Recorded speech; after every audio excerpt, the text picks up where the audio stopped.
Okay.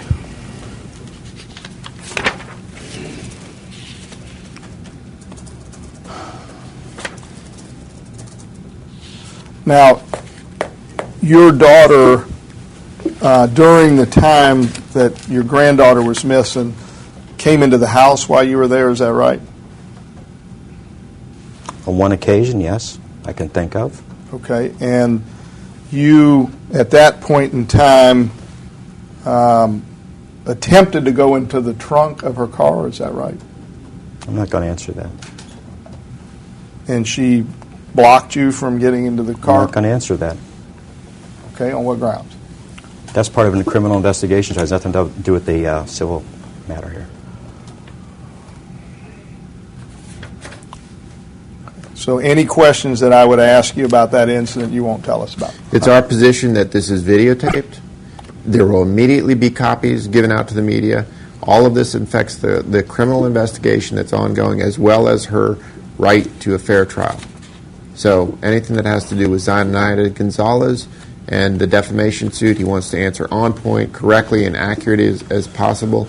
But whatever has to do with the criminal investigation and nothing to do with Zainaida Gonzalez, he's not going to answer those questions. We'll certify them and answer them under different circumstances if the judge orders that. So if I asked, did she basically run to the car and get in it and slam it down so before you could get into the trunk, he's not going to answer any of those questions? He's not going to answer those questions here today on videotape. Let me just say, what he's referring to has already been part of the public record. This is the, hold on, Brad, hold on. This is the interview that has already been part of the public record that everybody has access to, and he's asking about that. So whatever privilege you're talking about, whatever Fifth Amendment right, it's not impacted by this at all, Sixth Amendment right. So this is something that he can answer, and it is reasonably calculated to lead to the discovery of admissible evidence. And in a civil case, that's all we have to have. Gentlemen, what I'm talking about is a videotape that you intend to release immediately at the end of this deposition. And my position is that the videotape is intended to harass, annoy, and put them in a position. This is going to go on Nancy Grace with Mr. Morgan, and we're not going to answer those questions.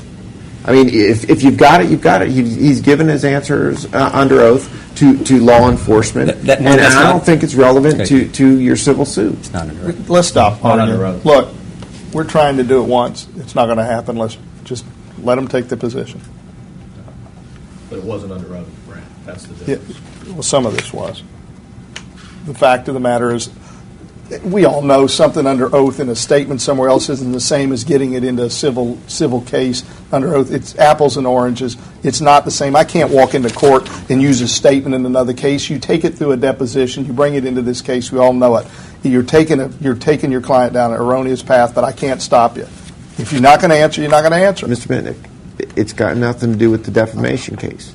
You know, these people have been through a horrendous 9 months, and this is prolonging it. Did you? And it's making it more difficult. Okay. So, want to answer your questions, want to clear your client, want to help you do your job. Did you feel, sir, that for the 2 years leading up to the disappearance, you felt your daughter really had not been working? Is that true? I already answered at the beginning, sir. I believe my daughter was working at Universal Studios for 2 years. Do you recall your statement being taken under oath back on 8/4/2008 by Eric Edwards, Orange County Sheriff's Department? Do you remember that, sir? Some parts of it, yes. Do you recall on page 25, line 15, making the following statement? I felt for 2 years my daughter hasn't been working. I felt that. Did you say that to him? If it's in there, I probably did. You want me to show it to you? No, sir, you don't have to. All right, You've already read it. Was it that under oath? Him and I were having a conversation that day, yes. Do you recall at the end of it him asking you the question, would you raise your hand and raise your right hand for me? You swear everything you said today was true, freely given, answer, freely given, and it's true. Correct? Yeah, that was correct. If it happened on that date, then I was there. Okay, was it true when you said that when you said, I felt for 2 years my daughter hasn't been working, I felt that? Were you telling that officer the truth? Yeah. Okay, now today you have told us you believe she was working the whole time. Which one is the truth? I believe she possibly was working there. So why did you tell the officers you felt that she was not? The officers that were trying to get to the bottom of finding your granddaughter? Why did you tell him No, that? sir, this whole thing has to do with Miss Gonzalez down there sitting I down here. believe your question was whether Why did you she tell? told him. Why did you tell the police officers that you felt that your daughter had not been working for the last 2 years? I'm not going to answer it any further, sir. Why? I'm not going to answer it. That's part of a criminal investigation. It's nothing to do with civil.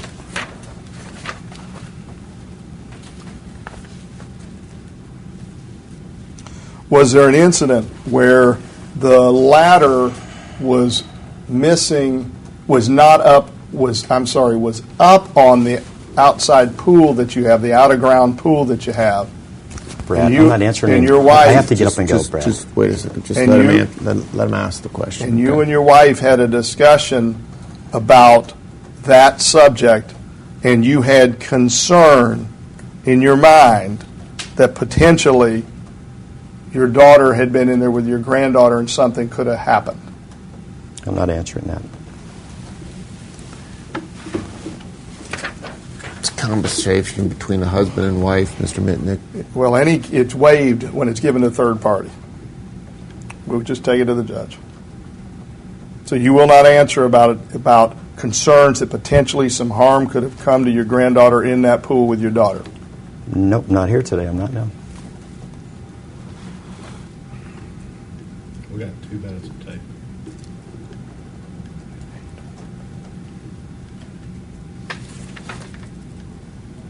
Did you tell office detectives that maybe something happened? You know, I hate to think about that, but it was just because you don't talk to one special little person in your life when you didn't hear that little voice for weeks upon a time. Did you say Mr. that? Mitnick, you know, these questions go right into this man's heart. And they have nothing to do with Zenaida Gonzalez. I mean, have some compassion. I mean, let's clear your client, but have some compassion for this guy. You're bringing up things that are horrendous thoughts for anybody. And you're needling it into him. And it's not necessary, sir. Okay. Just for the record, the continuous interrupting with my deposition, I'm going to take to the judge I on your understand. behavior. I So understand. beware. I understand. We got very strict rules on what comments should be made in a deposition and what objections should be made. The rules have tightened down from the old speaking objections and lecturing and all that. And Let's change tapes. I'm just asking you to have some compassion for this We're out guy. of tape. okay. Time is 11:20. We'll go off record.